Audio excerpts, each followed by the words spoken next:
אנחנו באים.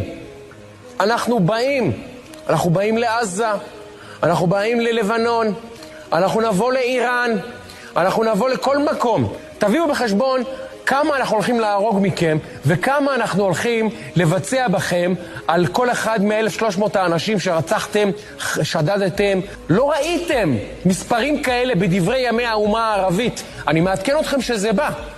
למקרה שאתם מבולבלים, אני מעדכן אתכם שזה בא. מספרים שלא דמיינתם שאפשר בכלל להגיע אליהם.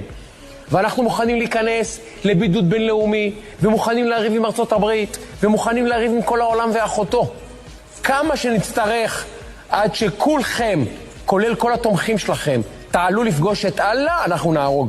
שיהיה ברור, זה המצב בישראל, זה הסנטימנט. אז תחגגו ברשתות החברתיות, תעשו פרי פלסטיין, תעשו את כל המסכנות שלכם, ואנחנו נבוא להשמיד אתכם. להשמיד.